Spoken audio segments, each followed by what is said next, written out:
Assalamualaikum warahmatullahi wabarakatuh.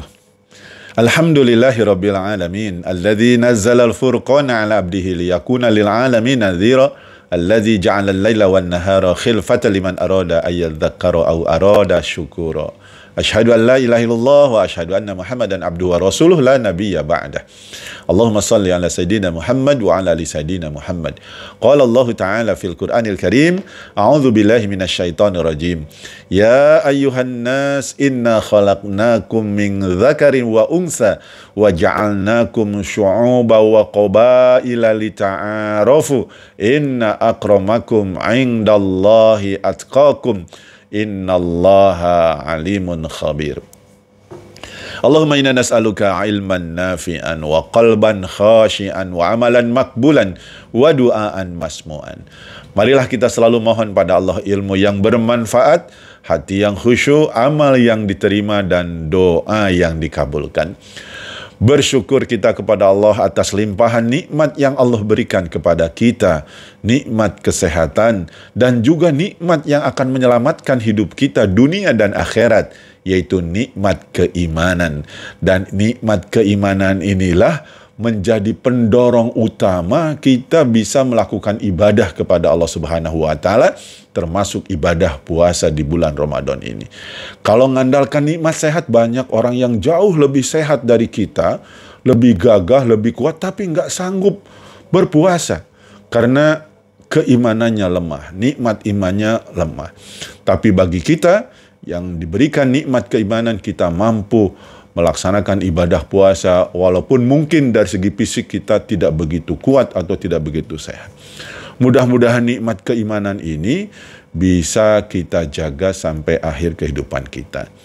Para pemirsa yang dirahmati Allah Subhanahu wa Ta'ala, Allah mengaruniakan pada kita, negeri kita Indonesia itu perbedaan, ya, penduduk yang multikultural, berbagai macam suku, ragam budaya. Dan memang sebetulnya ini sudah diungkapkan Allah dalam surat Al-Hujurat ayat 13. Ya ayyuhan nas inna khalaqnakum min dzakarin wa unsa wa ja'alnakum syu'uban wa qabaila lita'arafu inna akramakum 'indallahi atqakum innallaha alimun khabir. Wahai manusia, sesungguhnya kami telah menciptakan kamu, laki-laki dan perempuan, bersuku-suku, berbangsa-bangsa untuk saling mengenal. Dan sesungguhnya yang paling mulia di antara kamu adalah yang paling takwa. Dan sesungguhnya Allah Maha mengetahui dan Maha melihat. Para pemirsa yang dirahmati Allah Subhanahu wa Ta'ala, jadi perbedaan, ya, multikultural ini sunnatullah yang memang Allah ciptakan kita itu berbeda, bersuku-suku, berbangsa-bangsa. Nah, kita sebagai umat Islam, ya, bagaimana mampu merekat berbagai macam perbedaan itu menjadi sebuah kekuatan. Bukan justru perbedaan menjadi potensi konflik yang akan mencerai-beraikan, yang akan melemahkan kekuatan kita. Mari kita belajar dari filosofi sapu lidi. Ya. Kalau kita ingin membersihkan sampah di halaman, kita megang lidi satu-satu, maka sampah di halaman tidak akan pernah bersih. Dan akan sulit, ya, untuk cepat membersihkan sampah ini. Dan yang namanya lidi kalau satu-satu sangat mudah dipatahin. Tapi kalau lidi-lidi itu kita gabung menjadi sapu lidi, maka sampah di halaman menjadi bersih. Dan tidak ada yang bisa mematahkan sapu lidi. Berarti kebersamaan itu kuat. Begitulah kita ingin membersihkan sampah kemiskinan, sampah kebodohan, sampah ketertinggalan, tapi kita jalan sendiri-sendiri, saling menjatuhkan lagi. Maka tidak akan pernah beres, tidak akan pernah selesai kemiskinan, kebodohan, ketertinggalan, dan segala macam kekurangan yang lainnya. Maka mari kita sebagai umat Islam harus menjadi perekat di tengah-tengah masyarakat yang multikultural, yang sangat berbeda latar belakangnya. Dan di Indonesia ini sudah dikemas, ya, dengan perbedaan-perbedaan itu menjadi sesuatu yang indah. Itu ditunjukkan dengan pakaian ada batik. Warnanya macam-macam tapi menjadi indah. Kemudian dalam makanan pun ada yang namanya gado-gado. Berbeda-beda jenis sayurannya. Kemudian disatukan dengan kuahnya yang enak. Sehingga gado-gado dengan perbedaan-perbedaan itu menjadi enak. Nah, kita sebagai umat ya harus mampu menjadi pelopor kebaikan di tengah-tengah masyarakat yang kultural. Para pemirsa yang dirahmati Allah Subhanahu wa Ta'ala, untuk bisa menyatukan ya, berbagai macam perbedaan, baik suku, kelompok, ya, organisasi, partai, dan segala macam perbedaan, maka bekal kita adalah bagaimana kita memiliki kelapangan dada.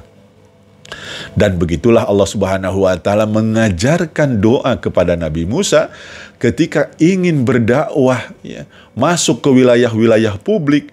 Ternyata yang diminta adalah kelapangan dada. Dan saya yakin para pemirsa doa ini sudah hafal dan kita sudah familiar untuk mendengarnya. Di mana Nabi Musa diajarin doa, Rabbis rahli sodri wa yassirli amri wahlul 'uqdatam min lisani yafqahu qawli. Ya Tuhanku, lapangkanlah dadaku.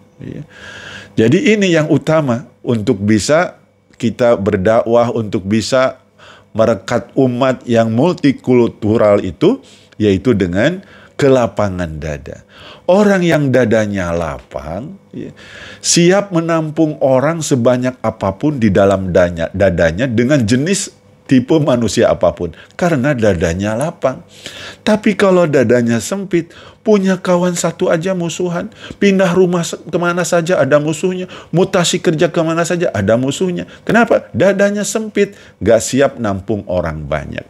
Tapi kalau dadanya lapang, kawannya banyak, karena dia tadi siap menampung orang sebanyak apapun.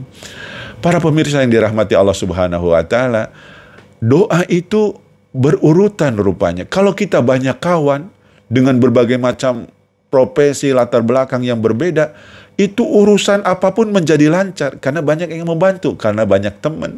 Tapi kalau kita banyak musuhnya, maka berbagai macam urusan menjadi sulit.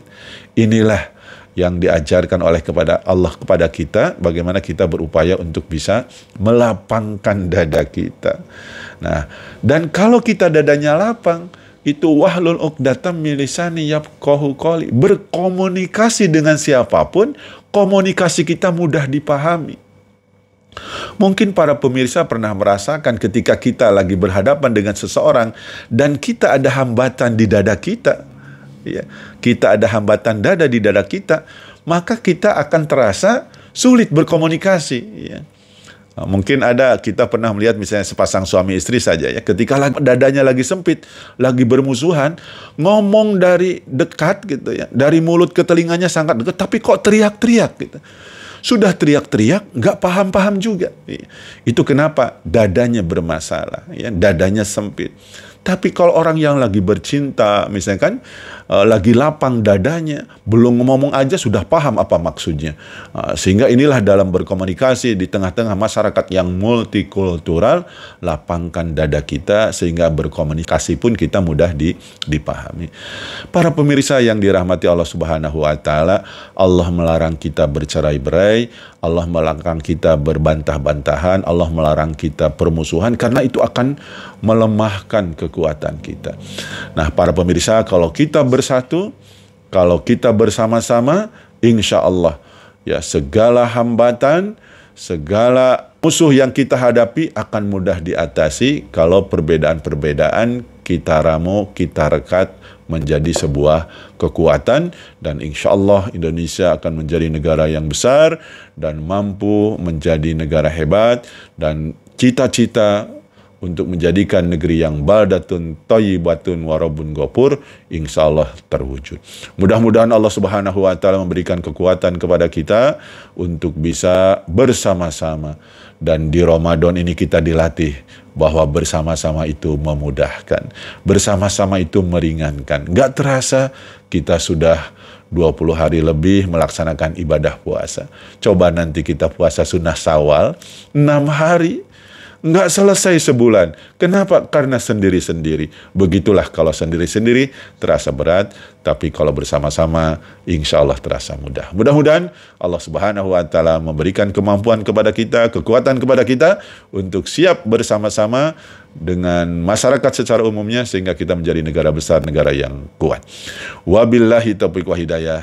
Assalamualaikum warahmatullahi wabarakatuh.